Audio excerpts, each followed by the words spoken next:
ఈ రోజు కాలేజీలో ఇంటర్నల్ ఎగ్జామ్స్ ఉన్నాయంటే పొద్దున్నే కాలేజ్ గ్రాడ్ అయ్యి కాలేజ్కి అయితే వచ్చేసా. అలా క్లాస్ లోకి ఎగ్జామ్ రాయడానికి అయితే వెళ్తున్నాం. అసలు క్లాస్ లో ఏం జరిగిందంటే మనం పోయి లాస్ట్ బెంచ్ లో కూర్చుంటే మేడం లేపి ముందు బెంచ్ లో కూర్చోపెట్టింది.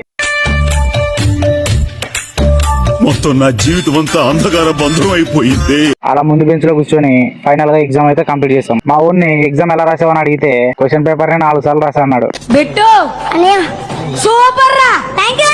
తర్వాత మా ఇద్దరు దోస్తుగానోళ్ళని అడిగితే ఎగ్జామ్ సూపర్ గా రాసా అన్నారు. అలా ఎగ్జామ్ పోయిందని బాధలో బయటకు వస్తే మా ఊడు వగ్గం చేసుకుందాం అన్నాడు. సరేలే అని వగ్గానికి కావాల్సిన వస్తువులు తీసుకోవడానికి అయితే బయటకు అయితే బయలుదేరాం. అలా ఫైనల్ గా అవన్నీ కావాల్సిన వస్తువులన్నీ తీసుకొని రూమ్ కి అయితే వచ్చేసా. మా చెఫ్ ఏడుచుకుంటూ ఉల్లిగడ్డలు వస్తుంటే మా ఊడైతే ఉల్లిగడ్డలు ఇంకా ఎంతసేపు వస్తావరా అన్నాడు. నాకు షాల్వా కప్పాల్సింది పోయి, నన్ను పొగడాల్సింది పోయి, ఏంది మాటలు? వాళ్ళు బయట అయితే ఏం చేస్తున్నారు చూడండి. మా ఊడు వగ్గనప్పుడు రెడీ అయితే తల పట్టుకొని రెడీగా ఉన్నాడు బయట.